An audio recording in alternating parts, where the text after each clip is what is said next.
Bonjour à toutes et bienvenue sur ma chaîne YouTube Leader Sereine. Je suis ravie de vous retrouver comme chaque semaine. Je suis Valérie Richard, votre coach en leadership et j'accompagne des femmes chefs d'entreprise à manager leur équipe en étant confiantes et sereines.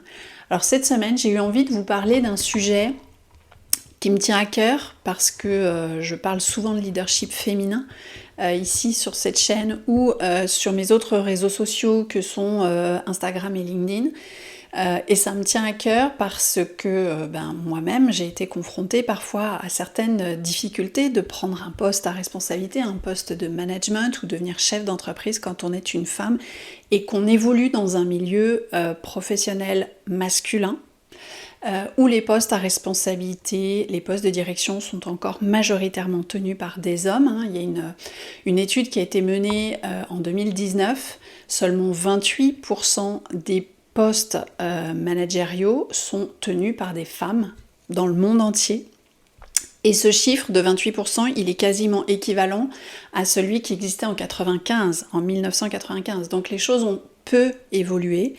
Et donc ça me tient à cœur de pouvoir vous aider peut-être à éviter certains pièges qui pourraient vous faire dire que c'est difficile, voire impossible, d'être une femme leader quand on évolue dans un monde d'hommes. Alors, je rencontre souvent des femmes, parmi les personnes que j'accompagne, qui évoluent dans des environnements un peu masculins, que ce soit le bâtiment par exemple, des personnes dans le domaine de l'architecture, que ce soit des femmes qui travaillent dans le domaine de l'industrie automobile par exemple. Donc il y a différents secteurs d'activité comme ça où effectivement historiquement il y a plus d'hommes que de femmes et parfois lorsqu'elles prennent des postes, des hautes fonctions, des postes de direction, qu'elles deviennent dirigeantes d'entreprise, eh bien ça leur apparaît très difficile de prendre leur place. Donc moi j'ai identifié 6 pièges dans lesquels la plupart des femmes peuvent tomber.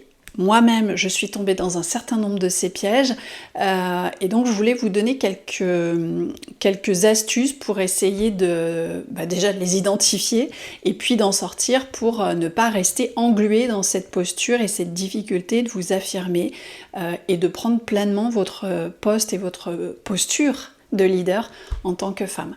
Donc le premier piège à éviter pour moi, c'est de penser que vous avez moins de valeur qu'un homme à la même fonction. Ça, c'est quelque chose qui est récurrent, que je rencontre chez toutes les femmes avec qui j'échange, que j'ai moi-même eu comme croyance, c'est de me dire que finalement, un homme va avoir plus de valeur que moi, qui sera meilleur, qu'il sera plus crédible, etc. etc. Donc ça, c'est une façon de penser qu'il faut absolument éliminer. Et pour ça, c'est déjà de croire en soi, de croire en sa valeur, en s'appuyant sur ses réussites et en n'ayant pas peur aussi d'affirmer ce qu'on a déjà réussi, ça c'est important. Et puis de pouvoir compter sur les compétences que l'on a et de regarder un petit peu quelles sont les expériences qui nous ont permis de progresser et d'avancer. Donc ça, c'est la première chose. Le deuxième piège qu'on rencontre très souvent, c'est de croire que finalement, pour faire sa place en tant que leader, il faut jouer des coudes, qu'il faut faire entendre sa voix et peut-être parler plus fort que les autres, ce que font parfois les hommes. Moi, je ne crois pas que pour bien communiquer, il soit nécessaire de hausser le ton ou de gueuler ou de taper du poing sur la table. L'expérience m'a démontré que pour bien communiquer, il faut déjà s'adapter à sa cible, à son interlocuteur.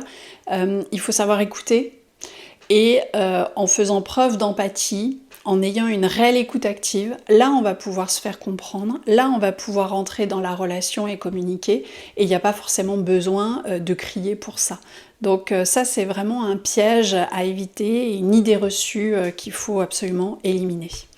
Le troisième piège, c'est de s'imaginer que finalement vous devez tout gérer toute seule pour montrer aussi que vous êtes forte, que vous êtes endurante, que vous avez les épaules larges et que vous pouvez très largement rivaliser avec vos homologues masculins. Alors, encore une fois, c'est pas parce que vous ferez tout toute seule que vous aurez plus de valeur. La plupart des hommes délèguent sans aucun problème et ça leur permet de continuer à avancer. Donc je dirais, il faut suivre le même conseil. Libérez-vous du temps, Appuyez-vous sur des membres de votre équipe, sur des partenaires, sur des prestataires extérieurs peut-être, pour déléguer un certain nombre de tâches. Vous n'êtes pas obligé de tout connaître, tout savoir, tout maîtriser, tout faire toute seule.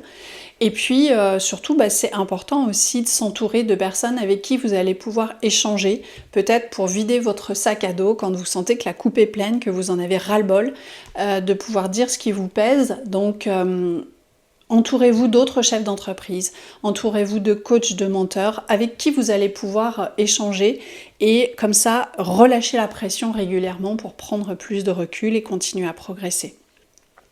Autre piège, c'est de penser que il faut surtout pas faire de vagues quand on est une femme. Alors ça, c'est quelque chose qui est beaucoup hérité de notre éducation. Hein. Quand on était petite fille, on nous disait de ne pas trop se mettre en colère, d'être sage, de ne pas faire trop de bruit, etc. Et on a parfois gardé ça en devenant adulte, alors qu'en fait, on a le droit de ne pas être d'accord, on a le droit de l'exprimer. Ça ne veut pas dire pour autant qu'on est une mauvaise personne. Et surtout, n'ayez pas peur de prendre des initiatives, de faire entendre votre voix et peut-être aussi de relever certains défis ou challenges. 5e piège à éviter, c'est de se dire que de toute façon, ça a toujours été comme ça. Il n'y a pas d'égalité entre les hommes et les femmes sur des postes à responsabilité, que les stéréotypes ont la vie dure et que ça ne changera pas. Non, je milite contre ça.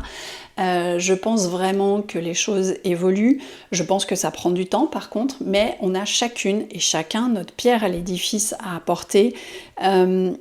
Véritablement, si pendant des décennies, des centaines d'années, la présence des hommes a été plus importante sur des postes à responsabilité, ça ne veut pas dire que ce sera toujours comme ça. Donc c'est aussi à nous de prendre notre place, pas de la prendre n'importe comment. Donc c'est important de se dire qu'il y a des choses à faire bouger. Comment est-ce que vous voulez les faire bouger?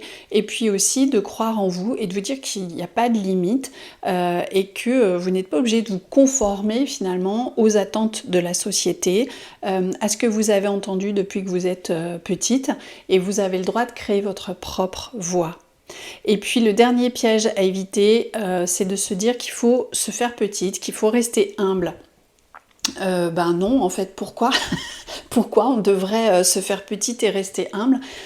Si on a des réussites, si on a des victoires, des triomphes, pourquoi on ne le célébrerait pas? Alors je dis pas qu'il faut prendre la grosse tête et qu'il faut se la péter en essayant d'écraser les autres, c'est vraiment pas ça, ça va même à l'encontre de mes valeurs, mais être trop dans l'ombre, ça ne va pas vous aider à être leader de votre équipe, ça ne va pas vous aider à faire passer votre entreprise à l'étape suivante.